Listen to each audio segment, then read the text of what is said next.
Our next presenter, Michi Trota, is a Chicago-based Filipino-American writer, editor, community organizer, and fire-spitting geek who collects projects like the Dominion Conquers Quadrants. She's the managing editor of the Hugo Award-winning and World Fantasy Award finalist Uncanny, a magazine of science fiction and fantasy, a two-time Hugo Award nominee, and the first Filipina to win a Hugo Award. Michi has been published in The Book Smugglers, The Learned Fangirl, and Invisible, an anthology of representation in science fiction and fiction. She's spoken at C2E2 and will also be speaking this weekend at C2E2. With Mark. With me. The Chicago Humanities Festival, Alder Planetarium, and NPR. She's also a member of the Chicago Nerd Social Club Board of Organizers, a member of the Chicago Full Moon Jams Foundation Board of Directors, and a resident fire performer, object manipulation artist with the Rax Geek performance troupe. Her mutant superpower is making anyone hungry by talking about food. With that, let's invite Michi up here.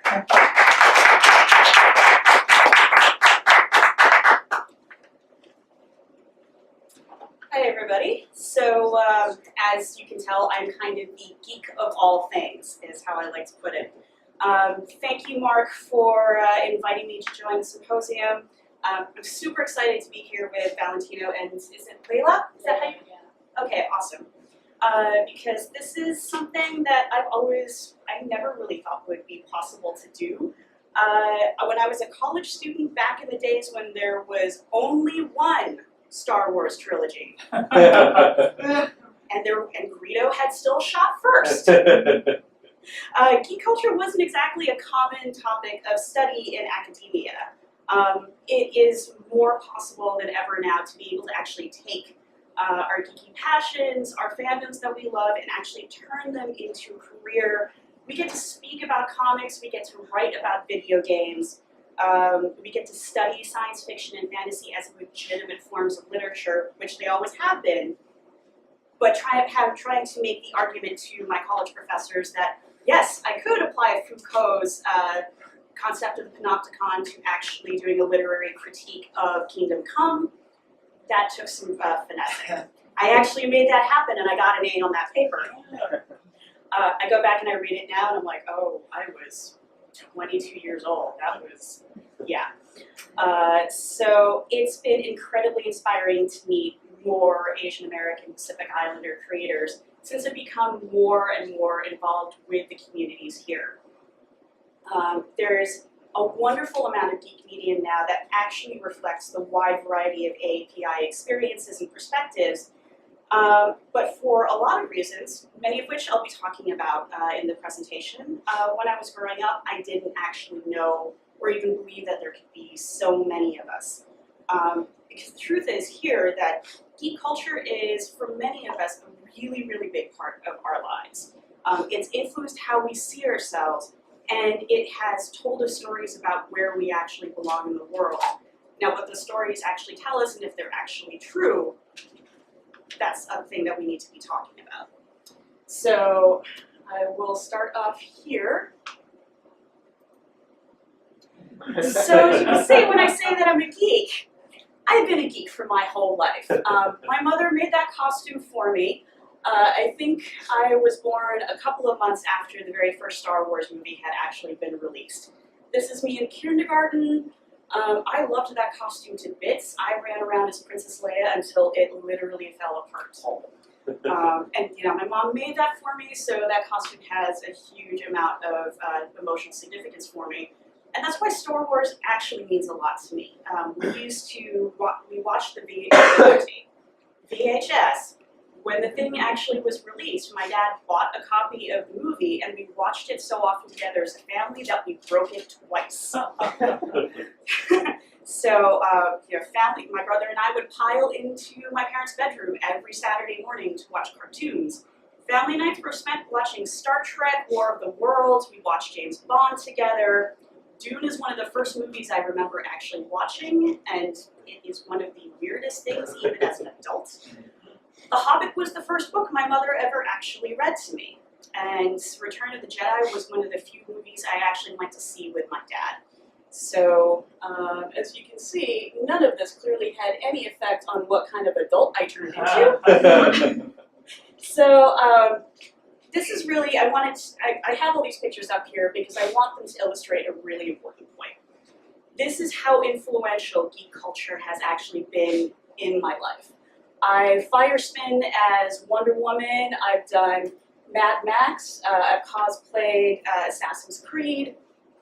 I was really super lucky to actually have been invited to be part of the Chicago Reader for their People 2016 issue last year, and my title was the Geek Community Organizer. So, I've got all of my things. I am probably one of the perfect consumers for geek culture because I will buy everything. I've gotten to do Jubilee, who is one of my favorite characters, because I actually work with LED performance tools, so I can actually make it look like I'm throwing light. I've gotten to be on panels with people like Gail Simone and Scott Snyder, and a lot of that is because I've been able to participate in a lot of these communities. All of the things that I've been doing, Chicago Nerds, Geek, being able to talk in places like this, the things that I write about, the things that are really passionate that have also contributed to my development as an actual working professional, have come from participation in geek culture, have come from an interest in actually looking at what comic books and science fiction, what games, what they all mean for us as a larger society. And because of all this, I think it's really important to point out, because I had access to these spaces, I had money that allowed me to go to conventions. I have an education background and a family background that was really supportive of these sorts of creative endeavors, of this kind of intellectual curiosity. It made it more possible for me to be in these spaces, and that's important because of the participation that I've had on panels, the things that I've written. It brought me into contact with more people who have been able to open up doors for me to be able to do the things that I'm doing now. I'm here at this, speaking here, because I have a mutual friend with Mark who actually said, hey, you should be talking to this person. I am part of Uncanny. I get to say that I'm the first Filipino Hugo Award winner because I was invited in. This is not to downplay the hard work that I've done, but it's really important to stress why it is necessary for us to be included in these communities, for us to be part of them, and for those doors to be open for us. Because without those accesses, it's that much harder for us to be able to not only participate, but also have a say in how the culture is shaped. So, let's get to the next slide here. So this is why I love geek culture so much, and this is why I'm really passionate about talking about why it's important for us to have representation. I did a review with my friend Dawn Siona-Moon, who's she's the founder and producer for Geek. That's actually us from one of our very first photo shoots. But we did a review of Doctor Strange where we talked about Orientalism and whitewashing within the film. And this quote has really stuck with me. It's the idea that stories matter because they not only tell us who we are and who we can be, they also tell us how people see us and how we see each other. This is really important because it actually factors into what it means when we get, what kind of messages we're getting from geek culture, and because we imbibe so much of it. I was a really socially awkward kid, and growing up, geek culture gave me a common language to share with other people. It made it easier for me to actually talk to people once I found out that we had common interests, that they were into things. It's how I've made friends, it's how I've made colleagues. It's where I found the inspiration for the work I do. It is how I've gotten metaphors that have helped me understand the world that I live in, and it's been a refuge for me when life got to be really difficult. My parents died when I was really young. My mother had multiple sclerosis, and she died before my 12th birthday. My dad died 2 years later. So a lot of my connection with geek culture is also a way of keeping connection with my family and with my family history, because that's a lot of what we share. Notably, we didn't really talk that much about Filipino history in my family. There was a lot of emphasis on assimilation, on being able to fit in. I grew up in a primarily white neighborhood. There was one other Filipino family that lived next door because they were really good friends with my parents. But the neighborhood I went to and I grew up with, the kids I hung out with were primarily white. Same with the school systems that I went to. There were very few other Filipinos, much less other Asian Americans, much less people of color in my formative years. And when I look at it, honestly, there weren't that many also in the stories that I loved, even though a lot of these stories felt true and real to my life. These were stories about people who were strangers in a strange land, outsiders who were trying to be heroes even though the world hates and fears them. It's stories about people who lost their parents. I mean, we got the X-Men, we have Lord of the Rings talking about sacrifice and adventure. Batman was a big one growing up for me because, like me, Batman didn't have any parents. I'm obviously not going out at night and dressing up in a cowl and cape and running around the streets of Chicago. If anybody tells you differently, they are lying. But these stories matter because they help us process these experiences and they tell us how we can navigate through them. And we're dependent on this a lot, and if we're not getting everything that we need, it makes a huge difference. So I think it's really important to put up, these are characters who I have loved growing up as a kid. Every single one of them made a huge difference for me. I've loved their stories. Indiana Jones, the books of Mercedes Lackey, Wonder Woman, the Ghostbusters. I've always been a Picard person more than a Kirk person. But really I should have put up Benjamin Sisko because Sisko's the best. Red Sonja, She-Ra, Doctor Who. My dad would let me stay up way past my bedtime just to watch Doctor Who on PBS. Even though the Daleks were the scariest freaking thing as a child. Jean Grey, Buffy the Vampire Slayer. I have loved every single one of these characters, and they've all had a really important effect on me as an adult. But I'm sure you can pick out what is the one thing all of these characters have in common for me. It's not to say that there weren't any Asian American characters for me to connect with, but they were not the characters who dominated the landscape. And this is a really, really important thing to keep in mind when we talk about geek culture giving us a home, geek culture speaking to the experience of being an outsider and being accepted for who you are. Because geek culture doesn't always accept us for who we are.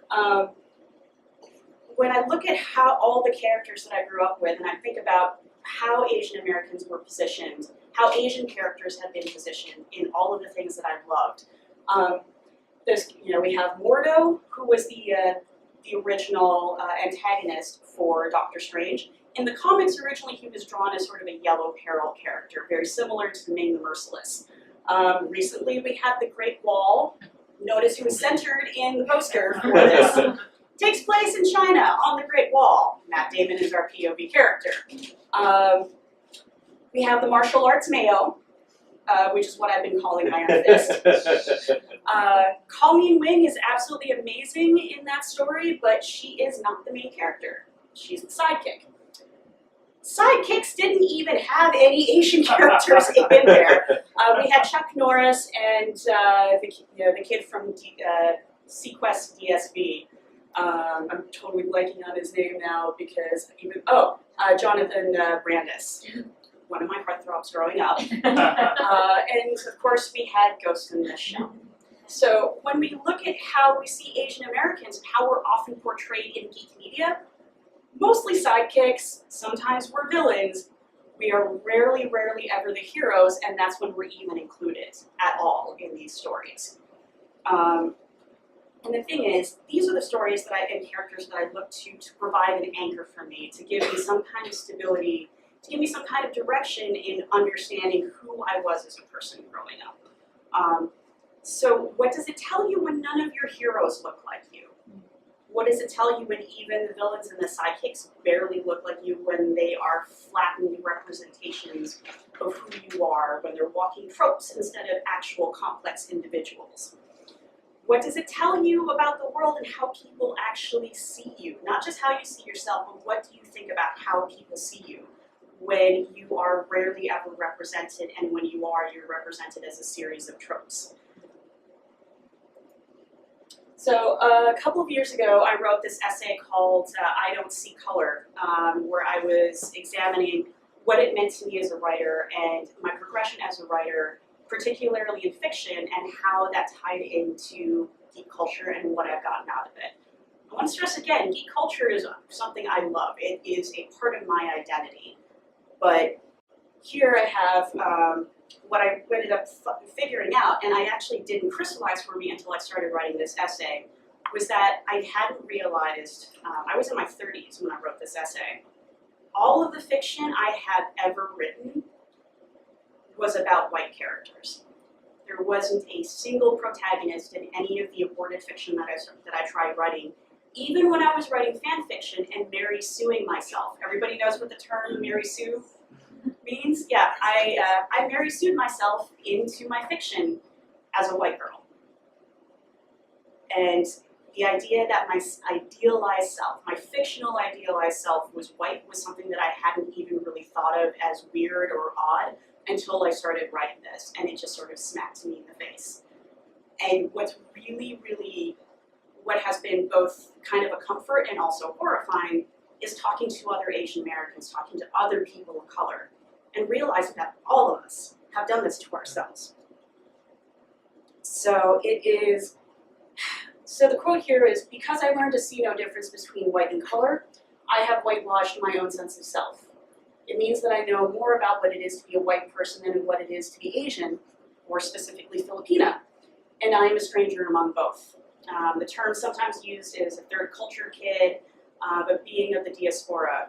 And this is what is a consequence that I think is more common. We don't really talk about it as much. I think we are more, the more that we're actually getting together and coming together in communities and comparing experiences. But this is why stories and who we see is really, really, really important, and why being part of those communities is part of opening them up and actually making sure that we are visible. Because when I've looked at the things that I've written, I have internalized what I've seen in media around me. It has a very, very clear message of audiences don't want stories about Asian people unless we're in very, very specific roles. And really, none of those are roles that I wanted. So that also factors into why I couldn't idealize myself as an Asian American within my own fiction. You know, we've all heard the stereotypes. Asians are only good at math or science. Maybe we're also good at martial arts, but that's all we do.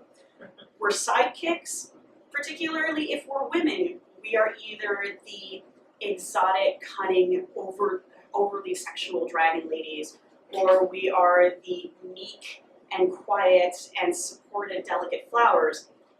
The connecting thread between those being that neither one of those types is ever able to resist a white male hero. We have issues of yellow peril and yellow fever in a lot of the fiction and the stories that we read.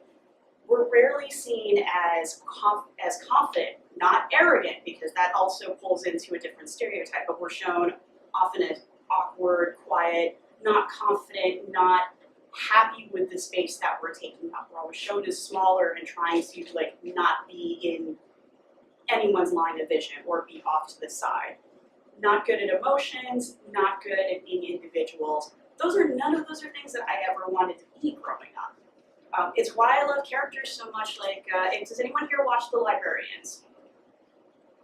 It is a show that's by the creator, by Dean Devlin. He also created the show called Leverage, which I will stand for forever. But there's a character in The Librarians. His name is Ezekiel Jones. He is an Asian character. He's Asian Australian. It's the Asian character speaking with an Australian accent, which I absolutely love because it's so unexpected. And he is so many subversions of basic stereotypes that you see of Asian characters.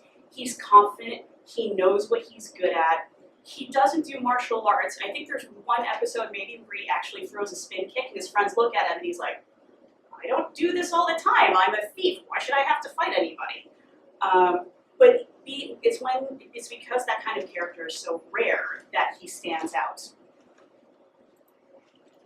So when we're talking about all of these stereotypes and how it affects, how it plays into how we're seen in stories, these are terms that are really, really common. They tend to be mixed up a lot in media, particularly since we've seen a lot of the discussions about Ghost in the Shell, about Great Wall.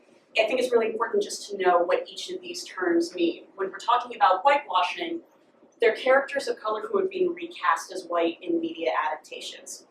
Ghost in the Shell, Last Airbender, Aloha, Death Note. White Savior is a little different from this. White Savior is not necessarily taking a character who was previously a person of color and making them white, although that can also be a manifestation of it, but the White Savior trope is the idea of a white character coming into a different culture, often a culture with people of color, and becoming the best person ever at what he's doing. Iron Fist, Karate Kid 2, Great Wall, those are all examples of white saviorism. Last Samurai is a really common go-to for that as well. Yellowface is when you have white people who are dressed up and made to appear as Asian Americans, Pacific Islander ethnicities.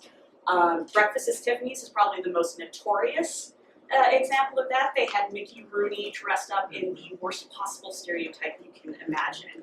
Down to the slitted eyes, the big buck teeth, the headband with the rising sun on it, and it's awful. Cloud Atlas was very controversial because they actually used computer technology to recast the facial features of a couple of characters to show them as Asian. It was very, very controversial with how they did it. You Only Live Twice is one of the few James Bond movies I just can't watch because they put Sean Connery in Yellowface. Just trying to picture Sean Connery in Yellowface, it doesn't work. Yellowface never works, but that really didn't work. And all of that is part and parcel with Orientalism, which is still a huge problem in Western culture. The idea of Orientalism in general is that you are defining everything against Western culture. The Orient is the other. And that gets manifested, it's perpetrated throughout Western media's treatment of Asian cultures as we are exotic, we're edgy, we're mysterious when contrasted against the West. While simultaneously, while we are all of this, it's the exotic East. I am this character who is traveling to this mysterious place, and I'm going to learn how to be the best person ever at this. Iron Fist. Simultaneously, we will be stereotyping or outright erasing Asian people. What this pretty much boils down to is, we like your stuff, we just don't like you. It's like, we have cool stuff, I'm not going to say we don't. But there's a different, this sort of ties in a little bit to the difference of cultural appropriation versus appreciation. Like, there is nothing wrong with appreciating martial arts, there is nothing wrong with learning how to do these things, with understanding different dance forms or cultural practices, but once you have to be aware of what happens when a white person does a thing like wearing a bindi, or is a person who is teaching martial arts and they get lauded for it. But when you have an Asian person who does it, you have a Chinese person teaching Kung Fu, it becomes a stereotype, or they become treated as a stereotype. When you are Indian and you are wearing a bindi, it becomes a way for people to treat you as other, not being exotic or not being edgy and not being some sort of like, I'm rebelling against the mainstream. You have to ask, what is the mainstream, the default then? So what this means for a lot of us is that we are constantly told, these are just stories. Why does this even matter? Can't we just ignore the bad and go make our own? Because making our own is so easy. I don't know if anybody here who has the investment capital to go start their own comics company. Can anyone up here afford to quit their job and write full time and start up their own title? Because I'll tell you, I've held down a full-time job while being part of Geek, while working on a Hugo Award-winning magazine, while trying to write my own stuff and doing a lot of community organizing with Chicago Nerds and a lot of other stuff, going to conventions. I miss sleep. My bank account would be much healthier if I wasn't constantly having to pay for travel and going to conventions, or also paying for my equipment as a fire spinner, my costumes. Because what you make back from what you put into this is, I'm going to dispel the myth that anybody thinks you can get into this for money, because that is so not going to happen. I'm really sorry. We're not all John Scalzi or J.K. Rowling, although I would like to be, because they're doing really, really well. It is, you can't just tell people to go out and make their own if you're not addressing the fact that the doors to power that are often in the communities that we are shut out of, we can't do that unless we are overcoming those barriers as well. We can't do that unless other people are opening the door and pulling us up with them. And if you go through that door, it is that much more important for you to also open up the door even further to let other people in behind you. And why does any of this matter? And just the bare bones arguments, money is involved. There is a huge amount of money in geek culture. Look at how much Marvel was bought by Disney. I can't imagine Disney having had any interest in buying Marvel 20 years ago, or even, maybe even, actually, when did they buy Marvel? They bought Marvel around 10 years ago, I think. But the idea that geek culture is something that appeals to the mainstream, even though it really kind of always has. If you think about all of the merchandising that we grew up with and that we've seen, it wasn't just geeks and nerds who were buying into Batman. It wasn't just geeks and nerds who were going to go see Masters of the Universe, even though that was a terrible movie. This has always been a big money-making project, but it is who's getting to profit off of this. It's not that there aren't Asian Americans, it's not that there aren't people of color who are laboring and creating in this whole genre, but where are all the profits going to? It's really important for us to be able to actually talk about money and what that means. And that also means that if you have money, you also have the peace of mind and the freedom to create more. It means that you can open up more doors for other people. All of this matters.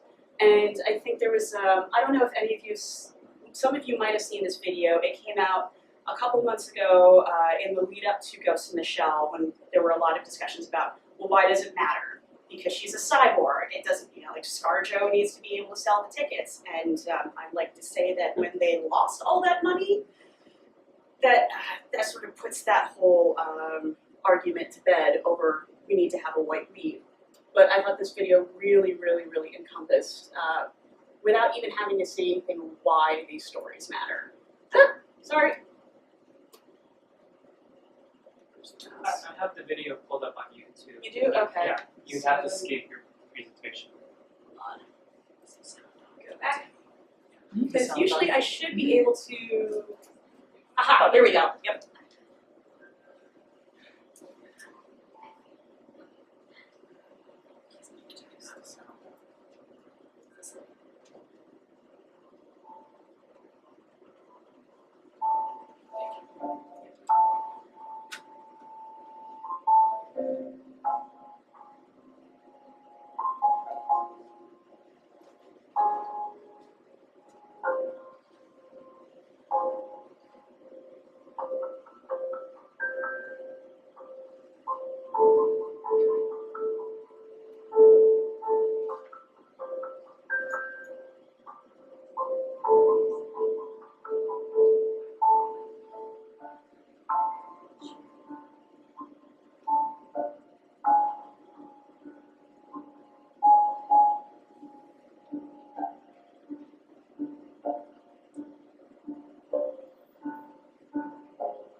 So yeah, that is pretty much why I think this is super important, because someone, and I wish I could remember who actually said this, because I've seen it floating around on Twitter the last couple of days, where it is really hard sometimes for people to understand what it means to see yourself erased or not even included if that's never been a problem for you. If everywhere you look, it's that much easier to find people who look like you, who are doing a wide variety of where the stories show that there is a whole world of possibilities that is open for you. You can be anyone who you want. Sometimes it can be hard to understand what it means for people who have not been given those opportunities and who have had to go searching for them, and what it means when they're taken away. There was a really good metaphor, and again, I wish I could remember who to credit this to. The idea of representation of people of color versus white characters. We can also, you have one bowl of jelly beans where you have a handful. That represents people of color, characters of color in media.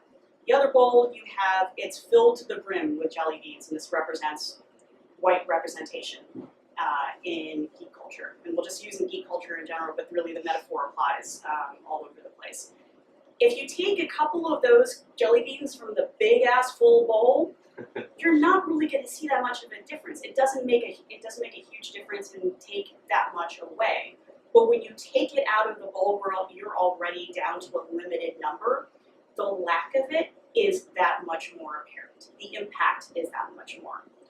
There's a lot of saying in social justice culture where you talk about intent versus impact. I think Dr. Strange and the casting of Tilda Swinton as the Ancient One is actually a really good example of that. Because the intent of this was, we need better female representation in the Marvel Cinematic Universe. And really, the Marvel Cinematic Universe needs much better female representation across the board. But they did it by putting a white woman into a character, into a role that was previously a person of color. And they dismissed outright the idea of having an Asian woman take over the role. So that actually that's not really doing representation correctly. You can't erase a group that is already dealing with a very small amount of representation and giving it to somebody else as if that balances it out. White women are not also really well represented in the Marvel Cinematic Universe, but they are represented to begin with. And the idea that they couldn't come up with any Asian actresses who could have done just as well, if not a better job, I call shenanigans. Because I love Tilda Swinton. She's a really good actress. Was not happy with her reactions to any of the criticism because they reflected a lot of the same dynamics that we've seen whenever these criticisms are brought up. I intended for this to be a good thing. I wanted to be I wanted better representation. Women like me don't get to be shown as much. I'm like, yes, that's the intent. Your impact, however, did not match. The impact is why we're really, really upset. I think it's important to also point out, this is why community is so important for us. This is why it is important for Asian Americans, Pacific Islanders, and other people of color to be really active within our communities, because it's because of my participation in geek culture that I've actually learned much more about what it means to talk about gender identity, to talk about race, to understand issues of oppression and social justice. I was actually introduced to Crenshaw and Patricia Hill Collins and the idea of intersectionality because I got into these conversations in geek culture. Geek culture being able to look at it through that very specific lens has made these much bigger and sometimes very intimidating concepts to be a little bit easier to understand when I can distill them into something that is already a part of my life that I am well versed in talking about. I still am trying to understand what my racial identity means to me, what it means to be Filipina, but being able to talk about that through a lens of geek culture has made these issues more accessible to me. It's given me a language and a framework that makes them much less intimidating to tackle. And the internet and the onset of social media had a huge effect on this. I grew up in the days before the internet. We had pen pals instead of email, and it was that much harder to actually connect with people. Now that I am a little bit more visible on social media, I've followed other people's conversations. I don't necessarily have to interact with them, but just being able to see those conversations taking place. If I'd been a little bit more active in chat rooms when they were a thing, that might have started my education a little bit earlier. I wasn't part of LiveJournal. I didn't really even become that active online until 2009, which is sort of shocking. But diving into those issues and seeing them playing out in a sphere that I was comfortable in, that made it much more, it made it more relatable to me. And it made it, frankly, harder for me to ignore them. Because if this is the playground that I want to be in, if this is what I want to shape my professional life around, I need to understand these issues. I need to have language and tools in order to address these topics. So that's another reason why I think it's really important for us to be participatory and for the communities to be open enough for us to be participating. So I wrote an essay for Uncanny a little while ago because obviously a lot of these topics and a lot of these things were triggered by the most recent spate of whitewashing and appropriative discussions about Ghost in the Shell and all of that. But we talk about how geek culture is an escape, how we can find refuge with other outsiders. And the thing of it is that escapism isn't actually escapism when we come into a space and we still find the same denial of microaggressions, of erasure, of stereotyping in the stories and the spaces that we love and the communities that we want to be part of. And we ignore this truth at our peril because these things are never just stories. It is that much it was a really heartbreaking thing for me to realize when I started becoming more active in geek spaces that I was accepted among other geeks as long as I didn't bring up things that were critical, particularly along lines of race and gender and other axes of marginalization. Because pointing out like, hey, I love Firefly, but it's really kind of shitty that there are no Asian people in Firefly at all, even though there are markers of Chinese culture or a Western approximation of Chinese culture everywhere.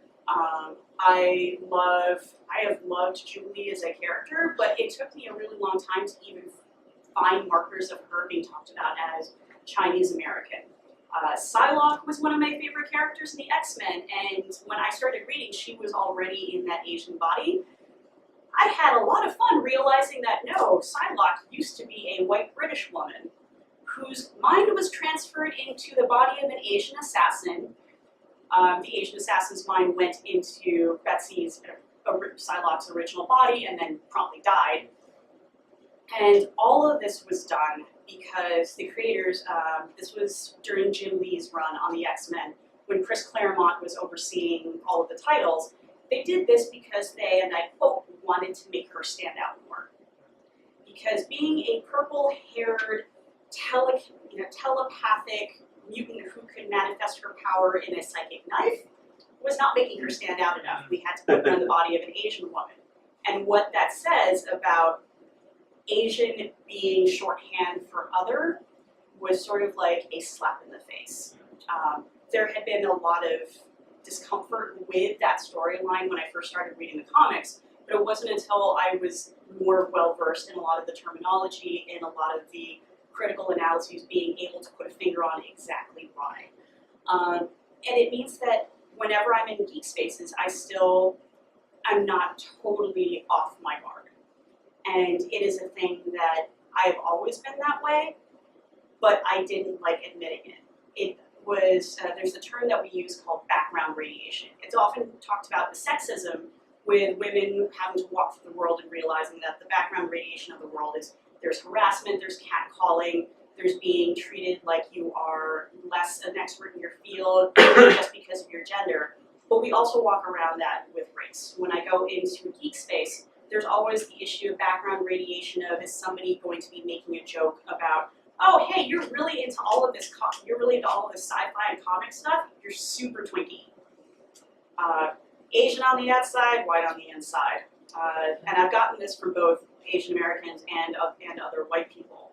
Or walking into a space and having somebody make fun of your name and taking Japanese characters and rearranging them in nonsensical sort of orders, just being like, hey, let's match this character to these letters in the alphabet. Choose the first, your first and last initial, and that's your Japanese name.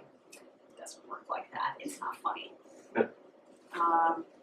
The model minority myth is something that also comes from this. It comes from the exotification and the idea that we are somehow exceptional for how we fit into white spaces, and that is not the truth. It is, we're not exceptional.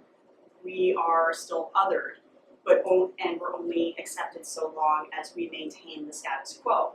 We can always be dropped back into being reminded that we are still other, that we are not people who should be in the space. We are only there because we are being allowed. So all of these things that I grew up with, and I'll be honest, the thing that it really sucks. It sucks when you walk into a space and you're expecting to find welcome and acceptance, and you're not. You're expecting to find more reflections of you, and you're not. And for whatever reason, when I was growing up, I was always under the impression that there weren't a lot of Asian American, there weren't a lot of Pacific Islander creators in geek culture. There weren't a lot of characters for me to find, and either, I don't know if it's just because it wasn't readily available where I was looking, because bookstores and comic book stores, they make a choice about what is visible immediately when you walk into the store.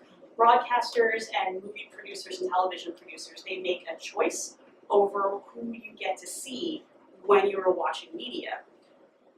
There's also a possibility that I could have ignored it because I didn't like the way that we were being portrayed, so my eyes just skipped right over it. But the reality is that there is a wealth of characters and creators for Asian Americans from Pacific Islanders that are actually now in geek culture. They've always been here, but what is a big difference for me is that they are much, much more visible. I mean, this is just a sampling of what it means to be a visible Asian American, to be a visible Pacific Islander in geek culture. A couple of things to run off. In 2015, we had the first Asian to win a Hugo Award. That was Xijin Liu, who shared the Hugo with his translator Ken Liu for The Three-Body Problem, which also was the first translated work to win a Hugo. It was translated from the original Chinese into English. The following year, Hao Jingfeng also won for her story. It was a novelette, Folding Beijing, also translated by Ken, and it just hit the newswires yesterday that it is being made into a big budget movie with a Korean American director. Miss Marvel, as Valentina was talking about, won the Hugo Award for Best Graphic Story in 2015. It's up again this year. And it's up against Monstrous by Marjorie Liu and Sana Takeda. That is also up for an award. I am not the only Filipina who's up for a Hugo this year. There are 3. There's me, there's Alyssa Wong, who is the first Filipina to win a Nebula and a World Fantasy. She's up in 2 categories this year. And we have my friend Mia, who is up for Best Fan Artist as well. There are actually a large number of Asian and Asian American creators who are being honored this year as Hugo finalists. And that is just a tiny, tiny drop of the number of us who are creating and who are active in the community as creators, as editors, as producers, as fans. Agents of S.H.I.E.L.D., it was a big deal to me when they finally came out and described Daisy as Asian American. And I appreciate how the actress had actually talked about previously how much discomfort she had with being told that she had to downplay being Asian, being biracial when she was going out and getting acting jobs. Because if you've been watching Agents of S.H.I.E.L.D., in the first couple of seasons, they sort of don't talk about her ethnicity at all. Even when we meet her parents and we realize her mother is Asian, they don't even really say anything about it. It wasn't until this most previous season, very first episode, someone actually calls out, they're describing, how she's, we've just seen, there was an Asian woman at the scene.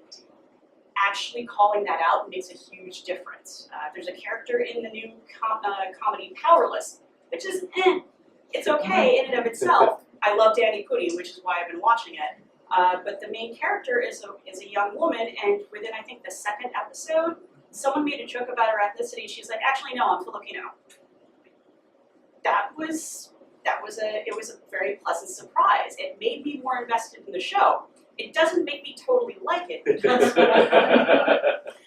but it still means something. It still means something for that to have that kind of representation. And I mean, Star Wars is the big thing right now. I almost cried at the end of Force Awakens when we see. I've been a big fan of Ken Leung since he's been on Lost. Seeing him show up as the general in the Rebellion was super cool, but then we have an X-Wing pilot who lives all the way through. I was not expecting that. all of the pilots of color actually in Star Wars, in the last Star Wars movie, actually made it out of that last strafing run alive. That was amazing. And now we have, what's her name? Kelly Marie Tran, who's going to be playing a main character in Star Wars. So of course now I'm going to have to rush through it. I would highly recommend looking at this piece by Jeff Yang that came out on Quartz a couple of days ago. Basically, he did this huge analysis that is taking apart the wisdom that you have to have a white lead in a story, in order to have it be bankable. The survey he did specifically films that were criticized for whitewashing issues. 18 films in 10 years have collectively lost their studios nearly $500 million. Ghost in the Shell alone, let's see, where is it on here? It lost 20%, it lost 20%, 7%. It didn't make any profit, it lost the studio money. I don't even remember the Love Guru, was that? Mike Myers. No, not Mike Myers, what's his name? Rob Schneider. No, Was it Mike Myers? Yeah, the conventional wisdom isn't actually true. And we're seeing more of this because really like more AAPI, more marginalized group like callouts are really making an impact. Whitewash out AA Iron Fist own voices, which has been about marginalized voices in general, being given more authority to actually talk about our own experiences. Your Model Minority was one that just recently came out after that most recent terrible piece by Andrew Sullivan. I hate the model minority myth because it's used so often to bludgeon other people of color to using Asian success to do so when that's not actually the case. I'd like to stress really, really importantly that these hashtags and these sort of social movements have worked out so well for AAPI because we have not been doing this alone. We have been supported by the Black community, we've been supported by other Latino fans and creators, by Native voices.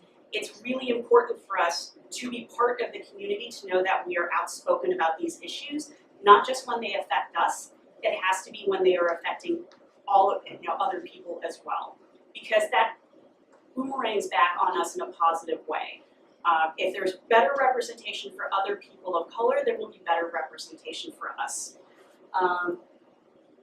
So this is me and Alyssa at the Hugos last year. She was actually given, she won the Alfie, which was, they were sort of a parallel set of awards that were set up by George R.R. Martin.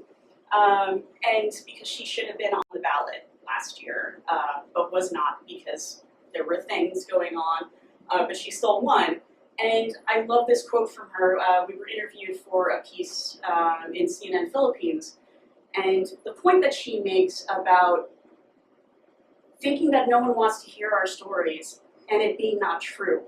That visibility for us as creators, for being visible fans of color, being visible Asian American fans who are creating, who are participating, it can't be understated how important that is. Because when people see what we're doing, it makes it that much more possible for them to imagine themselves in those spaces as well, to feel included in those spaces. I've been able to work with some amazing other creators, and I've been more comfortable in these communities because I know that there are other people there who have my back. There are other people who have had similar experiences who I can talk with, who I can build alliances with. It is a really, really painful journey for a lot of us to go through when we realize that a place that we thought we were welcome in is not always as welcoming, that hasn't actually loved us back as much as we have loved it. And knowing that there's a community there for you to hook into, whether you're creating it yourselves or whether you are finding these other spaces and becoming participatory in it, you are going to make more of a difference for somebody else who is watching you.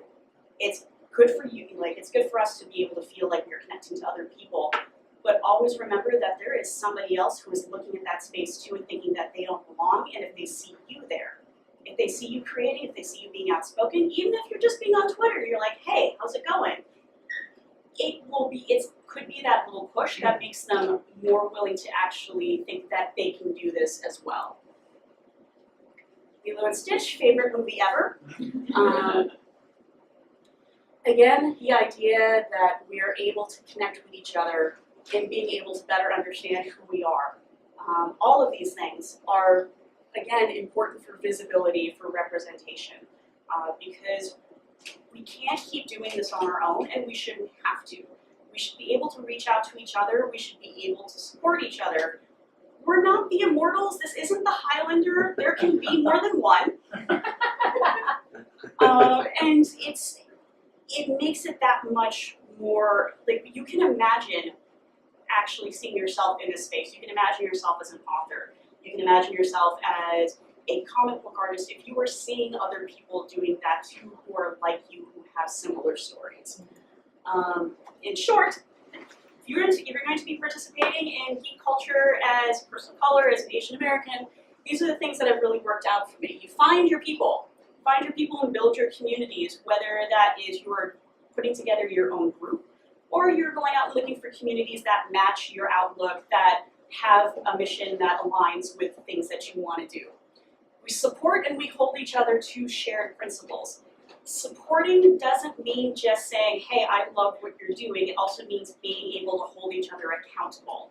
It means being able to critique each other and understand that you're not expected to be perfect. You can make mistakes, but you need to be called out on those mistakes. And it's really, really important to know that you don't have to be perfect, and that there will be people who are there who you can trust to tell you, hey, that thing that you did, that picture that you drew, that characterization you have in your story, that's not working, it's a problem because X.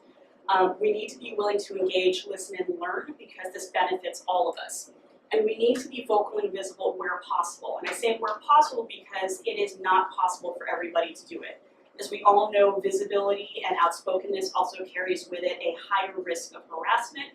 It carries with it a higher risk of being attacked. And that is something, as people of color, that we need to be more aware of. And for the Asian American community, this is something that has been more apparent, and we can't ignore it anymore. We've had the incident with Dr. Dow in the plains. We've had Southeast Asians who are having their citizenship and their green cards questioned. All of these things are always factoring into how comfortable you are being visible. And if you're not, that's okay, but that's why it's important to have a community around you, so there are people who you can support who are taking those risks more. If you can't do it yourself, find somebody to support. Buy someone's work. Share the things that you love. These are not going to happen in a vacuum. We need to be vocal and pointing out the things that are there that are amazing. The comics you love, the books you love, the creators, the actors, the TV shows. If we're not talking about them, people are probably not going to know about them. So that is it. Thank you very much. So if you're trying to find me online, I am practically everywhere. So, does anybody have any questions? About 5 minutes for questions. Lightning round? We can do this fast. Do you think Doctor Who's going to catch up with all the representation? Oh, I would really like to hope so. However, I have had my heart broken by Doctor Who twice now, and which is not to say that I haven't loved Matt Smith and Peter Capaldi. I really have. They're not the only options. They're really not. At minimum, I would love to see a person of color. I would actually love to see the Doctor be a Southeast Asian. I think it would be really amazing if the Doctor were a woman. I would be throwing glitter everywhere. but I don't know. History tells me to not get my hopes up, but I'm hoping they at least do well by the new companion Bill, who I've seen the premiere. I really love her so far, but I don't know how well they're going to do when it comes to actually taking that risk of making the Doctor someone who is not a white man. But I would highly recommend reading actually the editors for the editors-in-chief for Uncanny edited several anthologies. Queer Stick Time Lords, Chick Stick Time Lords. There are a whole bunch of authors who are also people of color who wrote very passionately about what Doctor Who meant to them. So I would highly recommend picking those up just as a balm, because if we don't get it in the show, we can at least read what other people, what the show has meant to them, and why those things would be important. So what's possibly what moment in your most favorite geek culture entity, comic book, TV show, movie, broke your heart the most? For representation. What broke my heart the most? Was the most surprising and melted your heart? Oh, broke my heart the most. Jeez, there's so many candidates for that. I think I'll go with the easy one first. The one that really melted me and that I love to this day, it's Lilo and Stitch. Really, first seeing Disney do a science fiction film was out of left field. Having them do it in Hawaii and having the characters actually look like Lilo and Nani look like me. Hawaii is about as close as I'm expecting to get for Disney for Filipino for quite some time. But also the characters were so well done. The relationship that Nani has with Lilo reminded me a lot of the relationship I've got with my kid brother. Because I am the oldest. I feel like I have to do everything. But the one that broke my heart, honestly, I'll go recently. I wouldn't say it broke my heart because I was expecting it to be that bad, but really Iron Fist was worse than I expected it to be. I got paid to review all 13 episodes, and I should have asked for more money. I was at least not doing it alone. I did a 3-episode audio review series on the Learned Fangirl with Dawn. We did not have enough cake and we did not have enough booze. And while I think we had a good idea of where it was going to fail, I don't think we realized how hard it was going to fail in all of those respects. I think those were really bad. If I look at the ones that I loved growing up, I'm kind of like, I don't want to excuse the 80s for being the 80s, but it was the 80s. Out of all the mediums, what would you say that something that you came across actually made you cry? That made me cry? Yes. I'm going to blame Ken Liu for that one. His story, The Paper Menagerie, it won the World Fantasy Award. He actually has a whole short story collection. It's called The Paper Menagerie and Other Short Stories by Ken Liu.